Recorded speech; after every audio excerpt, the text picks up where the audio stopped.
Hey guys, today I'm going to show you how to make a professional looking bracelet with a clasp and jump rings at home. Now this is a bracelet I made right here, and as you'll notice, it's really pretty. It's got a clasp, it's got jump rings, and you can't even tell where the knot is. And there's no strings hanging out. This one here is purple, green, and pink. The one I'm going to make today is going to be blue, green, and purple. Of course, you don't have to use 3 colors. You can use 2, or you can use even just 1. Before you start, you're going to need your beads. Depending on how many different colors you use, you'll need anywhere from 8 to 24 beads. If you use 1 color, you'll need 24 beads. If you use 2 colors, you'll need 12 of each color. And if you use 3 colors, you'll need 8 of each color. 2 4mm jump rings and a clasp. 2 pairs of pliers, a pair of scissors, and some string. Now what I'm using for this particular project is 0.5mm Stretch Magic elastic cord. Now the reason why I like to use a stretchy cord is so that you have 2 options with the bracelet. You can either use the clasp to put it on, or you can just stretch it over your hand because it's made out of elastic cord. The first thing you're going to do is cut a piece of elastic cord or string. Now I don't know an exact length. Now you want to make sure you have a piece that's long enough to be folded in half, and you also want to make sure you have enough left to tie it off in the end. That should be long enough. As I always say with any bead project, it's better to have a piece that's too long rather than a piece that's too short. If it's too long and you have a whole bunch left over afterwards, you can always save the rest of the cord and use it for another project. Now we're going to string the beads onto the elastic cord or string. You can put them in any order you want. I'm going to go purple, green, and then blue. You're welcome to use a beading needle if you have any. Unfortunately, I don't have any at the moment, so I'm just going to do it by hand. But it's a lot easier if you have a beading needle because it goes so much faster.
Once you have your beads strung, you're going to lie the project out flat.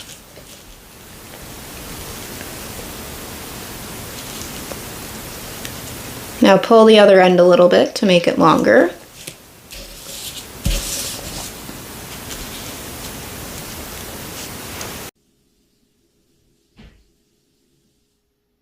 Now grab a 4mm jump ring.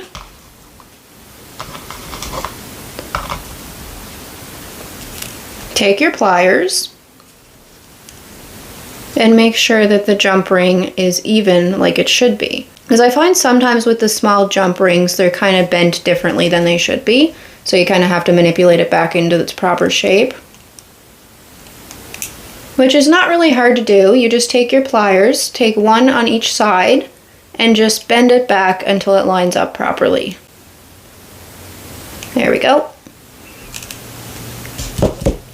Now take your jump ring and put it on one end of the stretchy cord or string.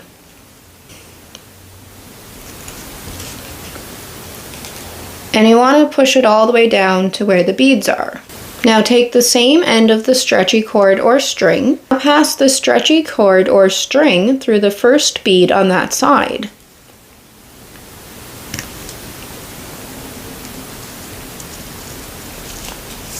And pull it as tight as you can so that the jump ring goes right against the bead.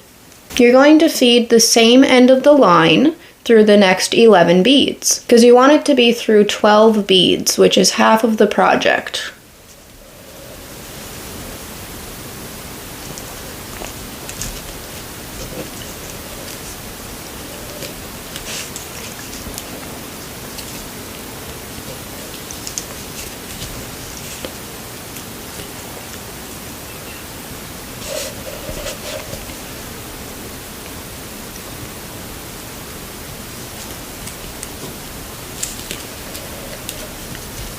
Once again, if you have a beading needle, it's a lot easier for this.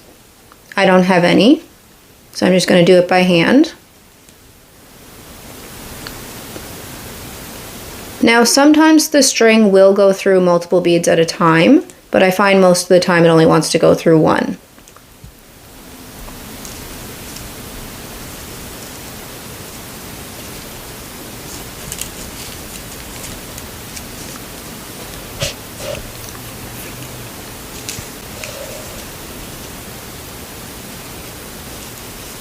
Oh, there we go. I got two that time. Oops.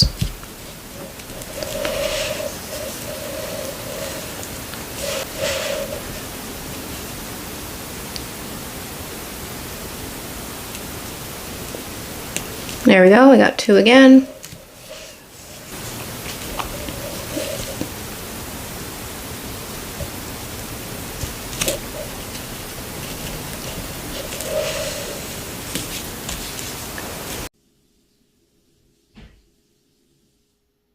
Once you have the stretchy cord or string through all 12 of the beads on that side, you're going to take your other 4mm jump ring and your clasp, take your pliers and open the jump ring,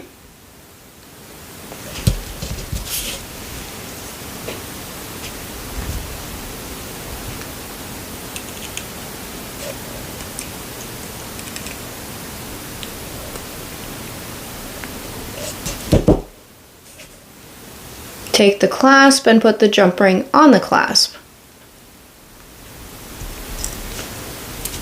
And then close the jump ring.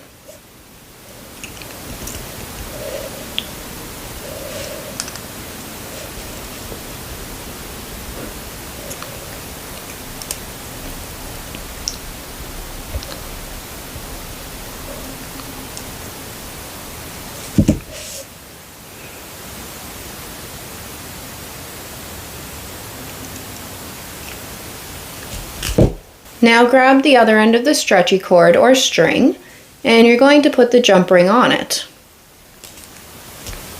And you want to move it so that it goes to the end of the beads. And it should be right up against the last bead. Now you're going to take this end of the stretchy cord or string, and you're going to feed it through the 12 remaining beads.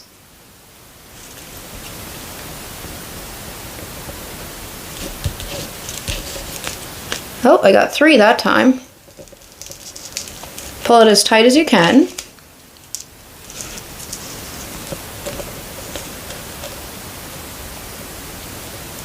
You want to pull it until the project is like a line. Now pass it through the rest of the beads, and we're going to meet in the center and then tie a knot with the other end.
Once it's in the middle, you're going to take the project and fold it in half.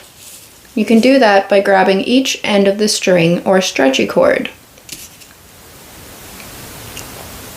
And now you're simply going to tie a knot with the other end.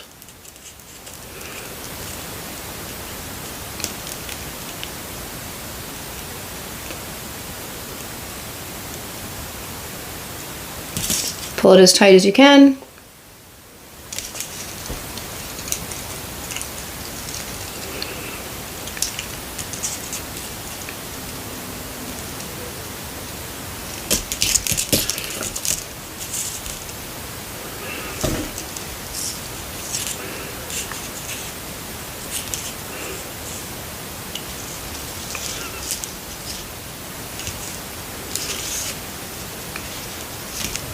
Now tie one more knot.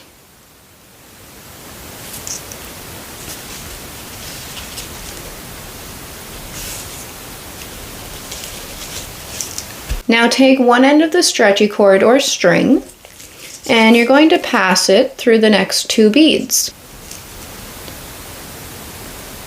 Go through one at a time, because after you go through the first bead, you actually want to pull it so that the knot goes into the bead. There we go.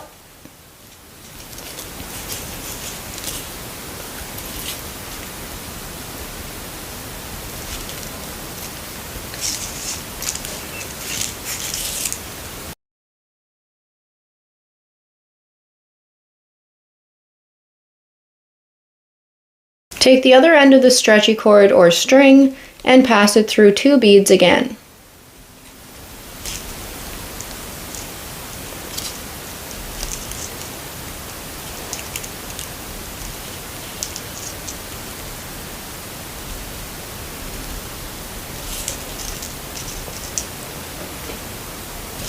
Now we're going to cut the stretchy cord or string. So take one end, pull it as tight as you can, and then cut it.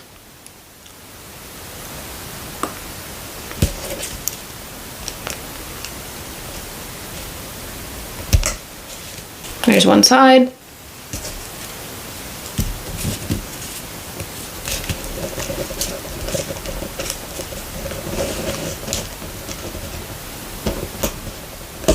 And there's the other. So you now have a completed professional looking bracelet, and you have the option if you want to clasp it or if you want to stretch it over your hand. Be sure to like, share, comment, subscribe, hit the notification bell so that you don't miss any future videos, and I will see you in my next video.